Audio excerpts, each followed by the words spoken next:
এবার 1 নম্বরে আসি। 1 নম্বরটা আপনাদের অনেকেরই জানা, সেই মুম্বাই, তবে ওয়াংখেড়ে নয়, নবী মুম্বাইতে সেই স্বপ্নের রাত, যেদিন ভারতের মহিলারা বিশ্বকাপ জেতেন। বহু বছর ধরে ঝুলন গোস্বামী, মিতালি রাজরা এই স্বপ্ন দেখেছেন, স্বপ্ন করায়ত্ত হয়নি, ফাইনালে উঠে হেরে গেছেন। ফাইনালি সাউথ আফ্রিকাকে হারিয়ে, ভারত 52 রানে হারিয়ে ভারত টুর্নামেন্ট জিতে। এবং শেফালি ভার্মা, যিনি সেমিফাইনাল থেকে খেলছেন, তিনি একটা দারুণ ইনিংস খেলেন। দীপ্তি শর্মা দারুণ, এবং বাংলার মেয়ে রিচা ঘোষ, যিনি অ্যাকচুয়ালি যাকে টিমে মাহি বলে ডাকা হয়, কারণ তিনি মাহির মতো বড় বড় 6 মারেন, সেই রিচা ঘোষও পদপ্রদীপের আলোয় চলে এলেন।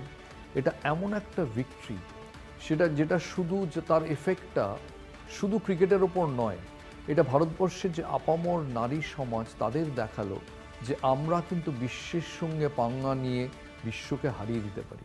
আমরা গোটা বিশ্বকে পায়ের তলায় রেখে, আমরা ভারতীয় প্রমিলা বাহিনী, আমরা যদি চাই তাহলে আমরাই শাসন করতে পারি বিশ্বকে। তাই এই জয়টা ভীষণ ভীষণ ইন্সপায়ারিং। এবং আমরা স্টেডিয়াম বুলেটিনে বলেছি যে 83-র জয় ক্রিকেটকে প্রাণিত করেছিল, ভারতবর্ষের ক্রিকেটের সমস্ত বন্দর খুলে দিয়েছিল বাণিজ্যে।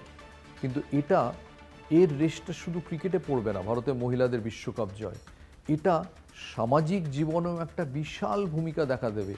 আজকে ঝুমরি তালাইয়াতে বসে একটা গরিব ঘরের হয়তো 11 বছরের মেয়ে যদি তার মোবাইলে, বাবার মোবাইলে শোনে এই জয়ের খবর, যদি শুনে থাকে, যদি কোথাও হরিয়ানার একটা প্রত্যন্ত গ্রামে, যদি যেখানে হয়তো গ্রামবাসীরা 18 জন মিলে একটা টেলিভিশন সেট কিনে দেখছে, সেখানে যখন দেখবে যে হরমনপ্রীত কৌর বিশ্বকাপটা নিচ্ছেন, তার মনে হবে এই গ্রাম থেকে বেরিয়ে আমিও তাহলে স্বপ্ন দেখতে পারি। কারণ এই টিমের অনেকে আছে যারা কিন্তু গ্রাম থেকে, মফস্বল শহর থেকে গিয়ে আজকে ভারতকে গর্বিত করছে, তাহলে আমিও পারব।